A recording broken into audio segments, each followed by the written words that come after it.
तेजस्विनावधीतमस्तु मा विद्विषावहै।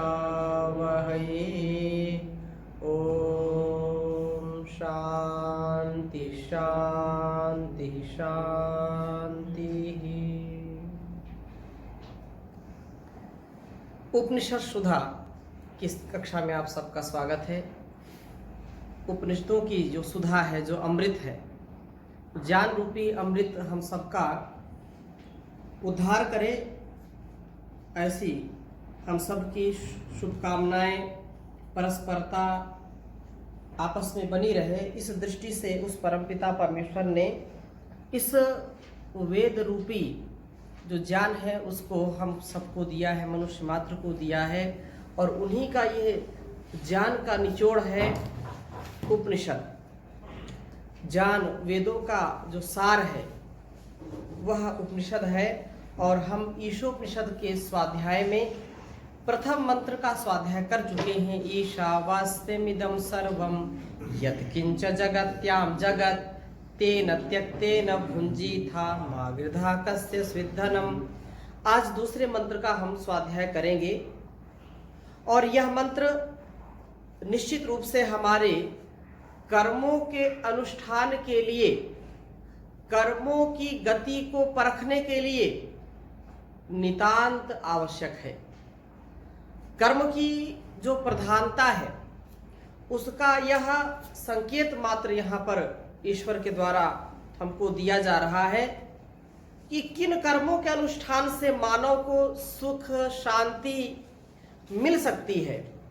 मानव का जो कर्तव्य है वो क्या कर्तव्य है, उसके संदर्भ में इस मंत्र से हमको प्रचुर मात्रा में ज्ञान मिल रहा है। हम एक एक शब्द को समझने का प्रयास करेंगे। तो सर्वप्रथम मंत्र मैं आपके समक्ष लिख देता हूं।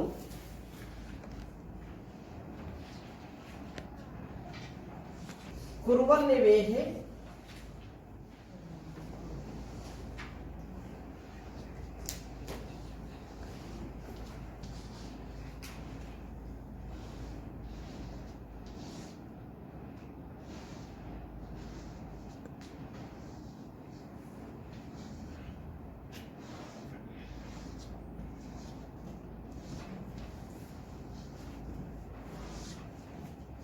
कुर्वन्निवेहे कर्माणि।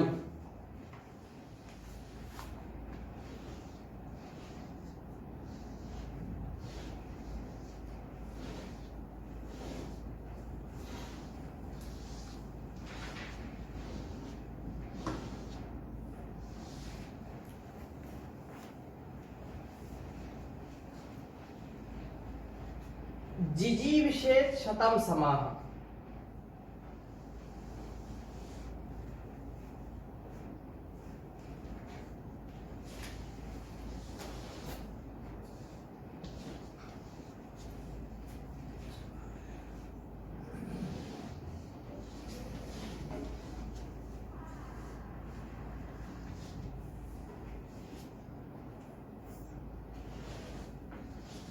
जिजी विषेत्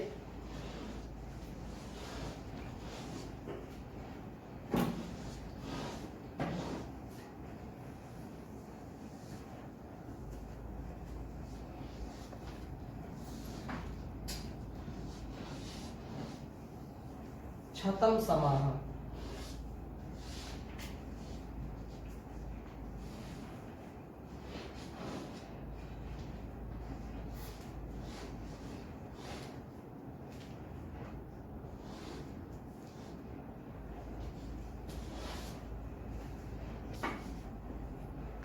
एवं त्वयि नान्यथेतोऽस्ति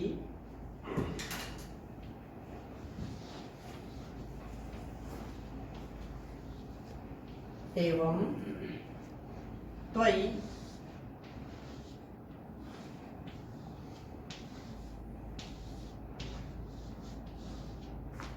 त्वयि नान्यथेतोऽस्ति।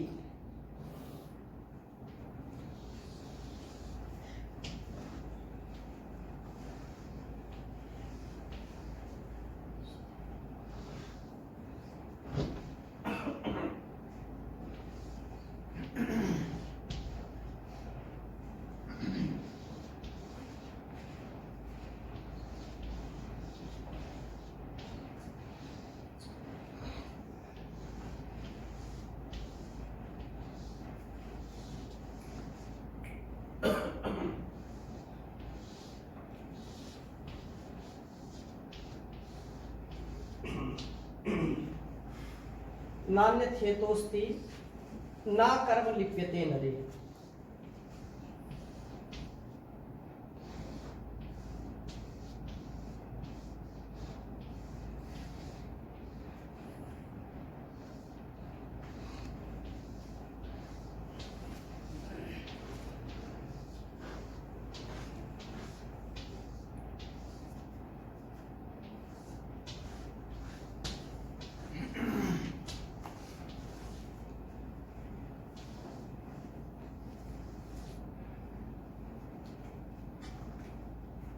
उच्चारण करेंगे।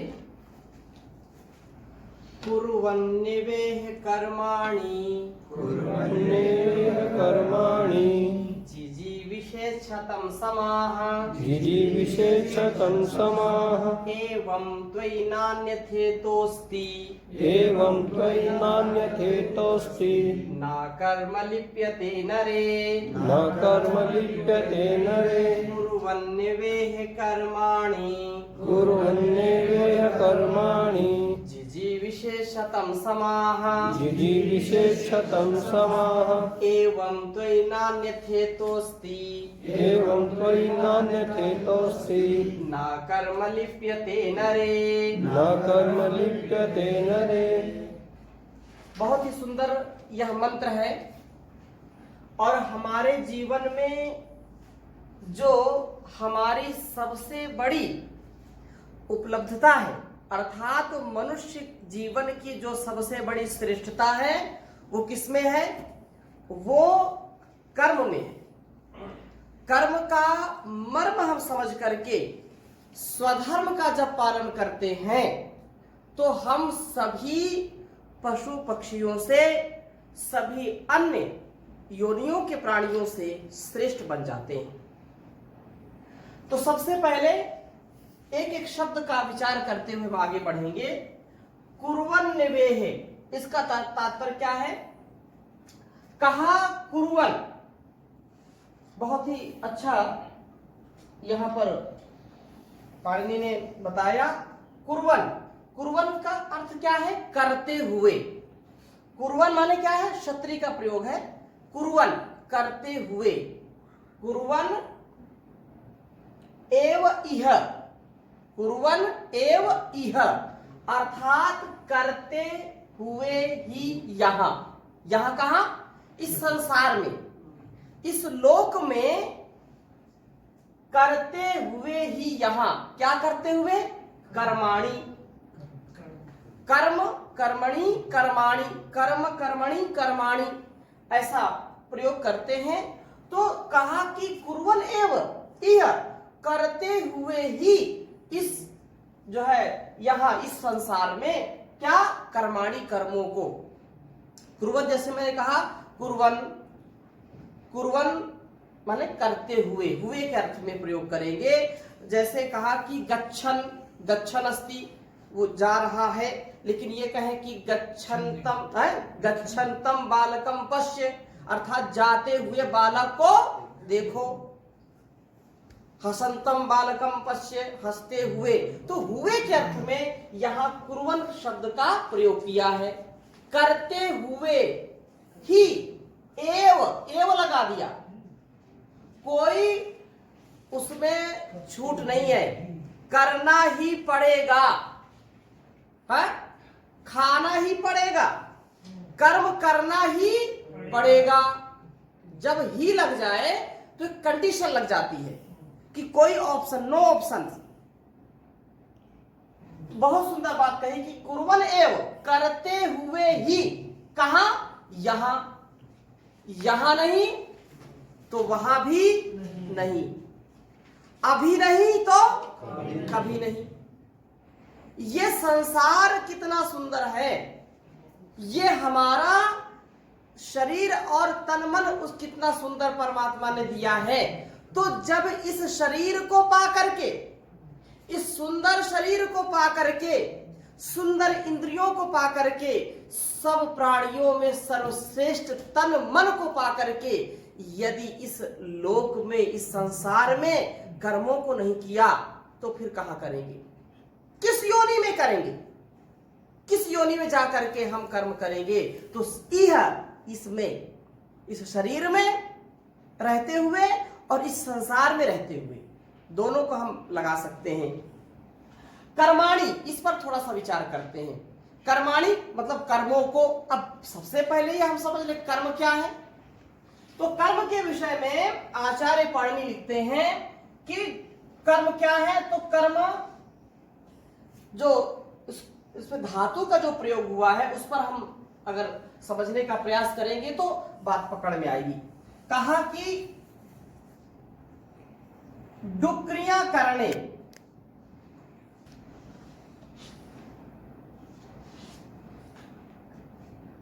डुक्रिया करणे धातु है।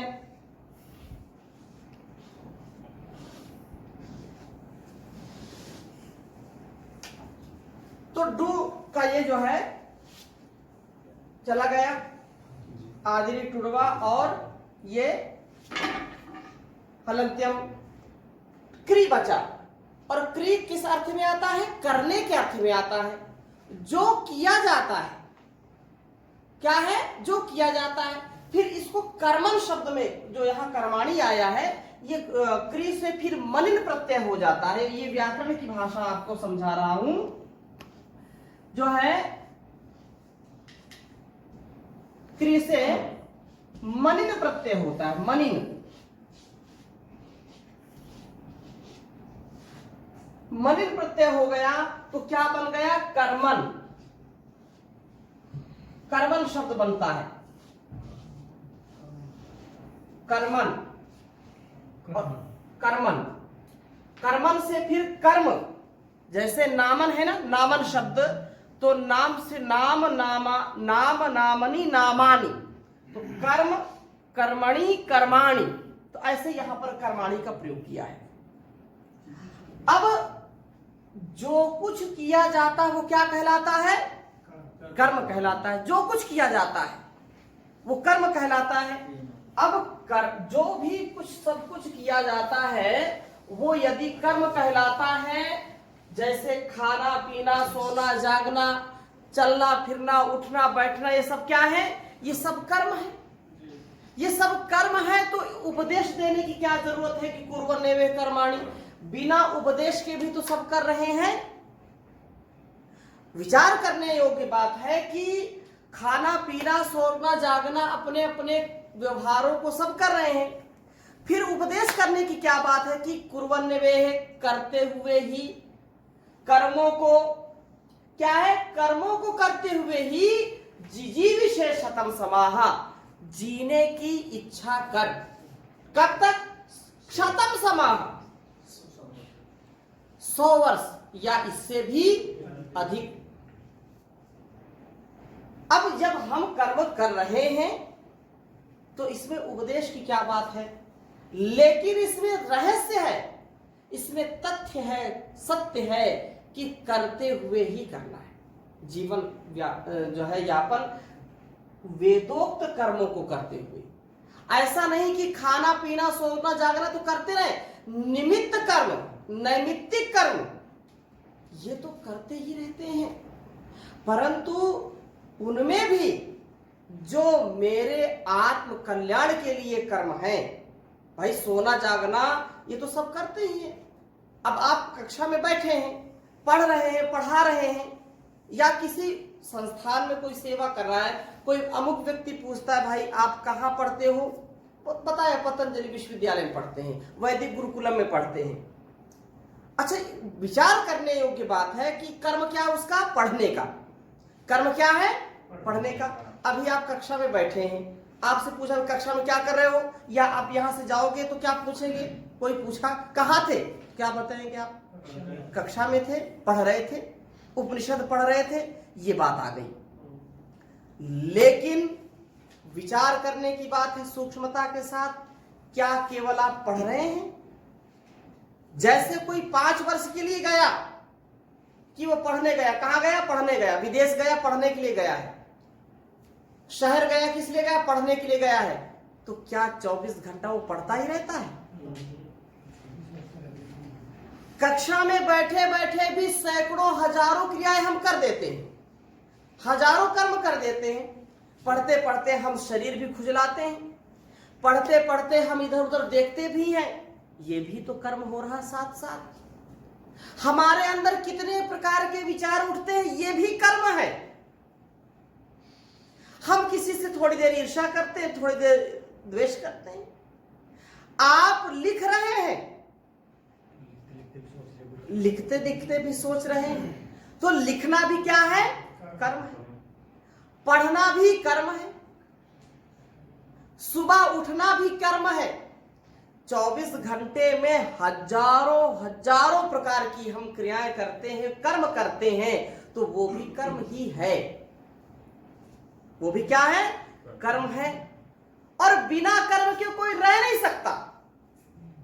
बिना कर्म के कोई भी रह नहीं सकता, कर्म जरूर करेगा। कर्म करने के साधन क्या है? मन है, वाणी है और शरीर है। मनसा वाचा कर्मणा। मन से, वाणी से और शरीर से हम कर्म करते हैं। एक क्षण के लिए भी कोई बिना कर्म के नहीं रह सकता। और तुलसीदास जी भी कहते हैं कि मनुष्य का जीवन कर्म करने के लिए विशेष मिला है। कर्म प्रधान विश्व रचि राखा, जो जस करहि सो तस फल चाखा। मनुष्य का जीवन किस लिए मिला है? कर्म के लिए मिला है, भोग के लिए मिला है और अपवर्ग के लिए मिला है। अपवर्ग कब मिलेगा? जब हम पुरुषार्थ करेंगे, उत्साह में रहेंगे, जीवन को ठीक ठीक जीने का प्रयास करेंगे, तो कर्म तो करना ही पड़ेगा। जो हमारे लिए कल्याणकारी है, उन कर्मों के बिना किए हम बच नहीं सकते। परंतु कर्म कैसा हो, इस पर विचार करना परम आवश्यक है। अब लोग जिए जा रहे हैं, विष के घूंट पिए जा रहे हैं, बस चल रही है गाड़ी जैसे तैसे। पूछो किसी से, आप जी रहे हो? अच्छा, अरे क्या जी रहे, कट रही है। जीवन एक जिया जाता है और एक जीवन काटा जाता है। जो कर्तव्य कर्म करता है व्यक्ति, वो जीवन सचमुच जीता है। वास्तविक जीवन उसी का है जो अपने कर्तव्य पथ से कभी भी एक पल के लिए इधर उधर डगमग नहीं होता है। और एक क्षण के लिए बिना कर्म के कोई रह नहीं सकता। बोले कि कर्म मत करो, ईश्वर ने जन्म दिया है तो पेट भी वही भरेगा। अजगर करे न चाकरी, पंछी करे न काम, और दास मलूका कह गए सबके दाता राम। कुछ नहीं करना काम, राम राम जपना, पराया माल अपना, बाकी सब झूठा सपना। ऐसी लोग कहावतें गढ़ दी। लेकिन हमको विचार करना चाहिए कि बिना कर्म किए हम एक क्षण के लिए भी नहीं रह सकते। कर्म तो करेंगे ही करेंगे। गीता का एक श्लोक है, नहीं कश्चित् क्षणमपि जातु तिष्ठत अकर्मकृत। ये कर्म योग है। बिना कर्म योग के कोई अपने जीवन में योगी बन ही नहीं सकता है। तो ऐसा उपदेश ईश्वर कर रहा है हमको कि संसार में हैं तो 100 वर्ष तक कम से कम, 100 से भी अधिक, उस पर विचार करेंगे आगे। कर्मों को करते हुए, कैसे कर्मों को? वेदोक्त कर्मों को। ऐसा नहीं कि कुछ भी कर्म करे।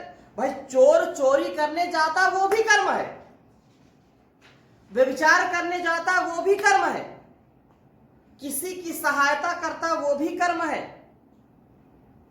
अपने बच्चों का पालन पोषण करता है वो भी कर्म है, विद्यार्थी पढ़ता है वो भी कर्म है, माता पिता पढ़ा रहे बच्चे को पैसा दे रहे हैं वो भी कर्म है, कोई भ्रष्टाचार कर रहा है वो भी कर्म कर रहा है। लेकिन यहां पर उस कर्म की चर्चा नहीं है। फिर किस कर्म की चर्चा है? यहां पर विशेष कर्मों की चर्चा है। वो ऐसे कर्म की चर्चा है जो हमको उत्थान की ओर ले जाता है, ऐसे कर्म की चर्चा है जो हमको उन्नति की ओर ले जाता है, ऐसे कर्म की चर्चा है जो हमको पतित होने से, हमको अवनति में गिरने से बचाता है। ऐसा कर्म क्या है? तो वो वेदोक्त कर्म है, वो शास्त्रोक्त कर्म है, वो आत्मानुकूल कर्म है, जिसकी आज्ञा वेद देता है कि ऐसा कर्म करना है, वो यहां पर कर्म गिना जाएगा। उन कर्मों की चर्चा नहीं है जो मनमाने ढंग से लोग कर रहे हैं। क्या भक्ष्य, क्या अभक्ष्य, क्या करना, क्या नहीं करना, ईर्षा, द्वेष, छल, कपट, द्वेष दंगा में जो लोग लगे हैं, ऐसे कर्म की यहां पर चर्चा नहीं है। चर्चा ऐसी है कि जिससे हम हर पल हर क्षण उन्नति के सोपान में आगे बढ़ते जा रहे हैं। एक पल के लिए हम जहां गिर नहीं रहे हैं, हताशा निराशा जहां नहीं आ रही है, तो मेरा जो कर्तव्य कर्म है उसके लिए मैं परमात्मा के द्वारा दिए गए उपदेश को, उसके द्वारा दिए गए संदेश को आत्मसात करके अपना जीवन जीऊंगा। इसीलिए कहा कर्माणि। अच्छा, उस ईश्वर की व्यवस्था है कि सत्य बोलो, सत्यम वद, धर्मम चर। उसकी आज्ञा है कि आप कृषि करिए, कृषिम कृषस्व, खेती करो, जुआ मत खेलो। विधि और निषेध, दो वेदों का ज्ञान, वेदों का उपदेश दो बिंदुओं पर है, एक विधि है और एक निषेध है।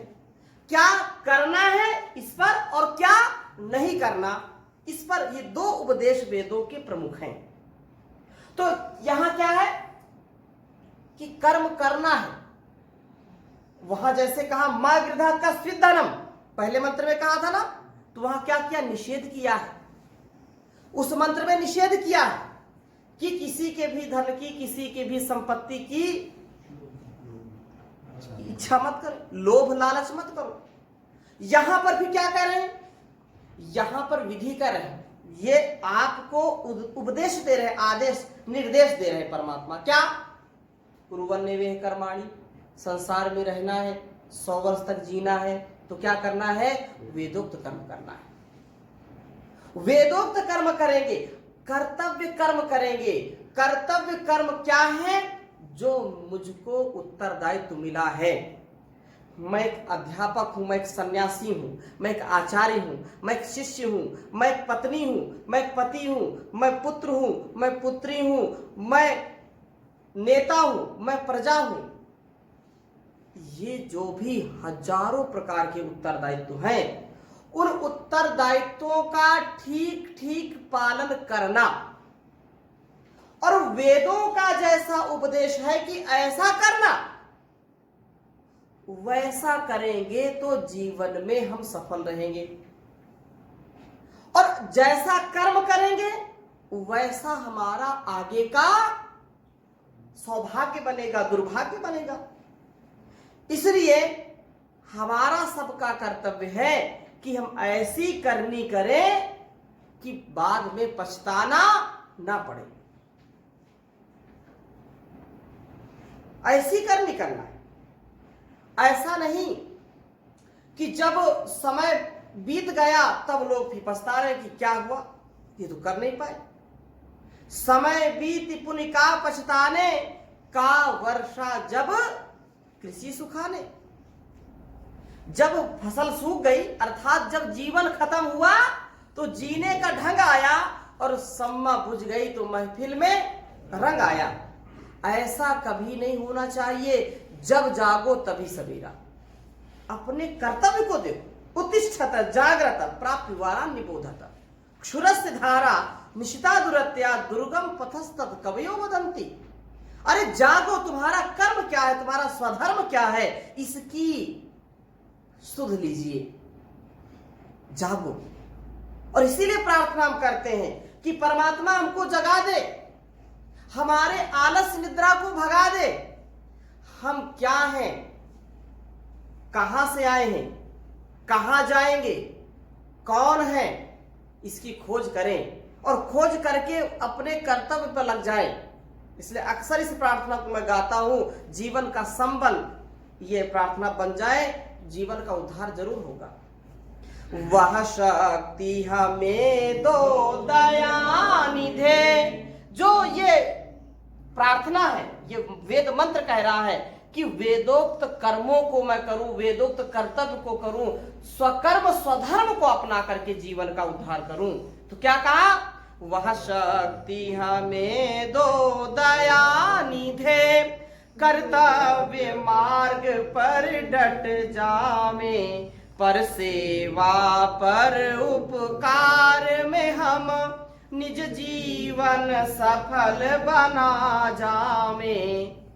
हम दीन दुखी निबलों विकलों के सेवक बन संताप हरे, जो हैं अटके भूले भटके उनको तारे खुद तर जामे।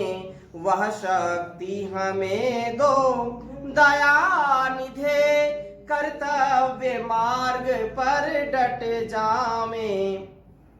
छल दंभ द्वेष पाखंड झूठ अन्याय से निश दिन दूर रहें। छल कपट से दूर रहे हम। छल कपट आएगा, दंभ द्वेष आएगा तो वेदोक्त कर्म नहीं कहाएगा। तो इसलिए प्रार्थना में कहा, छल दंभ द्वेष पाखंड झूठ अन्याय से निश दिन दूर रहें। जीवन हो शुद्ध सरल अपना, शुचि प्रेम सुधारस बरसावे। वह शक्ति हमें दो दया निधे, कर्तव्य मार्ग पर डट जावे।